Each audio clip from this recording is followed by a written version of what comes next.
Hello. It's me again. We're doing more of this stuff before we talk about the movies that I bought. I got a book as well. I'm going to show that off first because my hand hurts and it's the heavy one. So, why not do that one first? I got the David Lynch book. This is one of many David Lynch books. This is David Lynch, Someone is in My House. Yeah, that sounds really attractive, doesn't it? It has a small little blurb on the back. It was actually an anniversary gift from my partner, per my suggestion, of course. It's his artwork as just big fold-outs, bigger images. Yeah. Has titles underneath.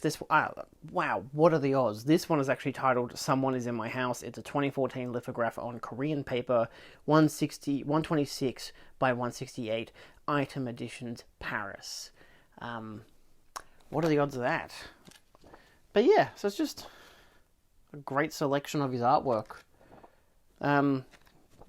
It's like going to a gallery. Just the artwork on the wall and just details on the bottom telling you what it's called. These two are called Untitled. And, it does have a thing called Dark Matters by... Stinge? No, Stitchen. Stitchen? I have no idea how to pronounce that name. I have no idea how to pronounce that guy's name. But it has a whole essay talking about David Lynch, which is nice. Gives you some context and everything. Yeah. It's nice. Wow, look, storyboards. More stuff about Lynch. Actually, there's a couple of essays in here.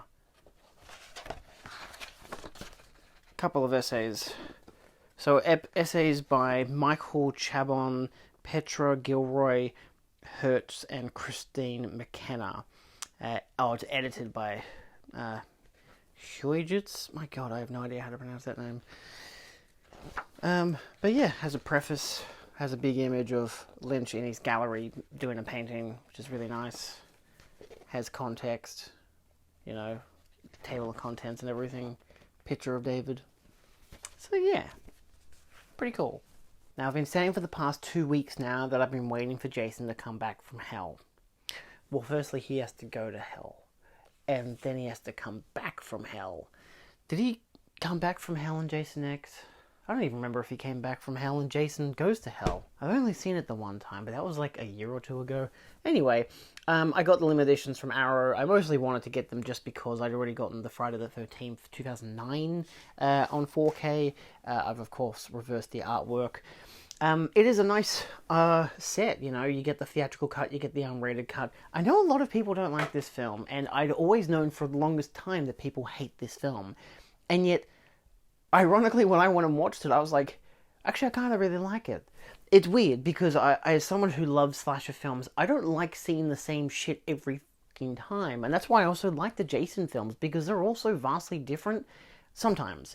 A lot of the time, they're the same, but when they're different, I can really enjoy them, even if maybe there's some errors or there's some stuff that's a bit bad or whatever it be. Like Jason X, for example, is camp as shit and it's just a futuristic version of what you've already gotten. But I still really like that.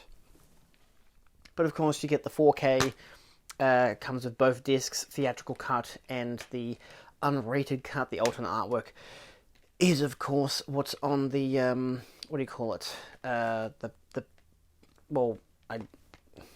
sleeve. It's just the same artwork on the sleeve. For example, it does come with a booklet, but I'll show this off first. This is one of the few times I'll actually be like, hey, it's pretty cool it comes with a poster, because it comes with the double-sided new artwork and the original artwork. And because this is a really cool poster, I guess all you need to do is put a weird snake with a metal face on fire. It's pretty cool. That's one I would hang up on the wall and then have people be like, oh, that movie sucks. And I'd be like, get out. Get the fuck out of my house. But yeah, it's not going to happen anytime soon, so let's not worry about it. And a booklet, of course, which I like how it has like a whole autopsy thing. It even has Freddy's glove and the Necronomicon, because this film implies that Jason's a deadite, or at least related to the Necronomicon, which is really fun. That was a fun Easter egg when I saw it. I was like, oh my god. And then I watched a whole interview of the director talking about the film and how he was friends with the Cunninghams for like his whole life and was always a fan of the films. And they were basically like, hey, you know, he was like 20 something, I think, when he did the film. And they just gave him the reins. They just said, do whatever you want. And he's just like, cool, I'm going to like introduce this idea that Jason is a demonic parasite that can jump between bodies. And yeah, I can see why people don't like that element. You know, when you're used to your slasher villain being the same guy, going around doing the same stuff, despite the fact that it's always a person in a mask and it's always a different actor playing it. Like, you think of Michael Myers, you think of Jason Voorhees, think of Darth Vader. Like, they're always played by different people in a physical presence. Sometimes, of course, you get these similarities. Kane Hodder, great version of Jason. But then you get, like, the different ones with, like, Freddy Krueger, always been, my God, I'm not... Robert Englund? I'm not talking about that other one that I haven't seen and I never will. But the good ones, even Freddy's Dead, it sucks, but it's a good one in contrast. And then, of course, Jason X. Just because Jason X it's not a great film. It's just fun. Like, it's stupid as hell. But again, you get your sleeve. It's the exact same type of packaging. You get your original artwork. You get your booklet, which, you know, has a bunch of artwork on it, which is always nice. They're doing a great vibe with this. This is just a single disc set because, of course, it's just the one film. But yeah, it's cool. I like it. You know, you get the double-sided poster, which I'm not going to really emphasize on this one because that's just the other version, which is fine. It's definitely a good version to show the difference of Jason evolving. This one's got David Cronenberg in it, which is really fun. Yeah, I'm very hopeful that they're going to do Freddy versus Jason, and that's really the only reason why I want to continue getting these versions, because I already have the Scream Factory set, but the Scream Factory ones are all 2K restorations. So I'm like, hey, a 4K in UHD? I'll fucking take it. Now, I know that that's a very, you know, it's surprisingly controversial within the Friday the 13th fandom to say that you like either Jason X or Jason Goes to Hell. I actually think, per my last review of the two of them, I think I definitely prefer Jason Goes to Hell over Jason X. I think just I have to be in the right mood for Jason X because it's very campy, it's very silly. I mean, it's a slasher film. They're never scary to me, but, you know, at least you got the iconic scene of them in a hologram room recreating the campsite stuff. That much is great. It's got some good visual effects, not the CGI stuff, but like the practical effects of like the people turning to ice and stuff. It's got some fun elements. It's probably a more, in my mind, iconic film than Jason Goes to Hell. But Jason Goes to Hell is really fun. It has some great gore. It's got some interesting elements to it. I hate that, like, the signpost on the Voorhees household has it spelt wrong. That's a stupid blunder. But I thought it was really fun and different. So, you know, I might dislike it upon rewatch, but I mean, for each Friday film, I love it or hate it. It really doesn't matter. They're all the kind of films I will love them or hate them no matter what. I could love it this time and hate it the next and love it the time after that. It just depends on the mood I'm in most of the time with those kind of films. The only exception being probably the final chapter and Jason Lives. Those two. And Freddy vs. Jason. Freddy vs. Jason I loved the first time, but I absolutely adore it now. Like, that's a masterpiece film in my mind. It does exactly what it needs to do and it does it perfectly. So I'm very hopeful that there's going to be a 4K. Talking about a series that's arguably very controversial for every single film that's ever been released on it, I got Leatherface.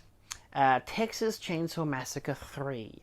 I've only seen 3 of these films. I've seen the first one countless times because it's not countless, I can actually count them because I know it's a masterpiece, obviously. The second one I've only seen the one time at the Astor, which was very interesting, and I didn't completely jive with it, but, you know, it's like, how do you follow up a masterpiece? And it's like, wow, Tobe Hooper certainly followed it up, that's for shorten? I was going for short and certain at the same time. Anyway, I wanted to get this because it was part of 2 other films that I got for like $30 a pop, which is quite nice. It's the Warner Archive version with a filmmaker commentary, the Sawyer's Family, the making of Leatherface documentary. We know what to do with them parts, deleted scenes, alternate ending, theatrical trailers. So yeah, because I've never heard anything good about any of these sequels. The only other one that I've actually seen, like, apart from part 2, is the 2022 reboot. Not a remake, it's just a direct sequel to the original. I thought that was really fun. I really enjoyed that one. I know a lot of people hated it, and I actually really liked it. So, I don't know, maybe because everyone else is going for the angle of, I've seen every single one of these films, and they just keep getting worse. So you have such high expectations at the same time as should have realistically low expectations. I just had none. I was expecting it to be a piece of shit, and I enjoyed it. And I think that's the same with Jason Goes to Hell. So I hope to have the same experience of this, but if I don't, I don't know. But I have, of course, seen that they're doing the remake of Texas Chainsaw Massacre and Texas Chainsaw Massacre The Beginning on 4K from Arrow, so I'm going to have to probably order them when they come out. So that'll be good. Sure, why not? Wait, was that? Oh yeah, Texas Chainsaw from Arrow. They're doing the slasher ones that nobody likes. How crazy is that? Then we have Meet Me in St. Louis, because I was going to get this. There was an Australian version which had really shitty artwork of just a big picture of, like, the picture of the two of them and then Julie Garland on the side. It looked fucking awful. The kind of DVD cover you get these days, which looks like shit. These all three are Warner Archives, all from Import CD on eBay. But it has special features and introduction by Liza Minnelli, audio commentary by Garland biographer John Frick with Margaret O'Brien, composer Hugh Martin, screenwriter Irving Brecher, and Barbara Fried Saltzman, Lux Radio Theatre broadcast, audio only, and a music only track. Because I've heard that this one's really, really good. There's apparently a Halloween sequence, which is really, I think, scary, I've actually heard. I listened to Lee talking about it in a either on a commentary or a podcast, and he mentioned, I think it was a podcast, and he said how, like, there's a really, like, scary Halloween sequence in this movie, so I'm like, okay, interesting. I mean, to be fair, Julie Garland, Technicolor musical, MGM, not Liza Minnelli, Vincente Minnelli, fucking so many green flags right there. And then the last but not least, because this is all I've gotten so far, is Wacky Races. What the fuck? So, yeah. I just kind of figured, why not? I grew up with this show, which sounds like maybe a weird thing, because most of my audience would have grown up maybe when it came out. Me, it was reruns, of course, with Scooby-Doo and whatnot. I didn't realize that there weren't that many episodes in the show. There's only 408 minutes. It's a 2-disc set, which is concerning, but I do like the artwork. But there's like, I wonder if I can show it well.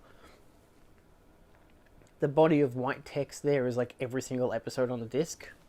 So 2, 4, 6, 8. So 16 on the left disc. The right disc is 2, 4, 6, 8, 10, 12, 14, 16, 18. So you get 16 to 18 episodes per disc, which is interesting. There's also the special features, which is featurettes, rearview mirror, a look back at wacky races, spin-out and spin-offs, commentaries on 4 key segments from Hanna-Barbera veterans, and Wacky Facts trivia track. Yeah, it's a not rated disc set.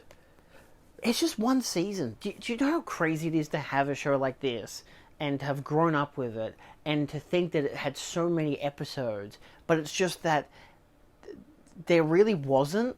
There's like 30-odd episodes. Maybe 40? There's not a lot of episodes of this show, which is fucking crazy. And it's so, like, iconic in my mind. Like, it's always been an iconic show. Like, who doesn't remember Dick Dastardly, sorry, and and Muttley, and who are the other characters? I think one of them's called Penelope. But like, there's the cave people one. There are people who live in a house that's like a haunted house that has like a bat that comes out the top window and everything. There's so much fun in these episodes. I don't think that they're that long. I think it's like Adventure Time, where an episode that's like half an hour, which is probably actually like 20 minutes plus like 10 minutes of ads, is actually just 2 10-minute episodes. So that's what I expect to get from this, because again, 408 minutes. So, yeah. Anyway, that's all. Quite a range today, I think. I'm very keen to watch Meet Me in St. Louis. The Leatherface one, I just figured out. Look, I've never seen it. I don't have it. I might as well grab it.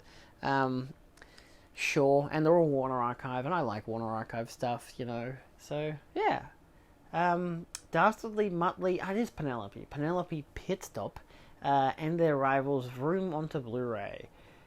Gee whiz, and a bucket. So what do you got? Peter Perfect, Luke and Blubber Bear. Oh my god, and it's actually telling you the cars as well. In his Turbo Terrific, in the Arkansas Chuggabug, the Ant Hill Mob, in the Bulletproof Bomb, and glamorous Penelope Pitstop in her pink compact Pussycat. Fasten your seatbelts for all 17 original episodes, each with 2 segments. Oh, again, like Adventure Time. I've got the set over there, that's why I'm indicating. Like Adventure Time, I'm trying to find where it is, it's over there.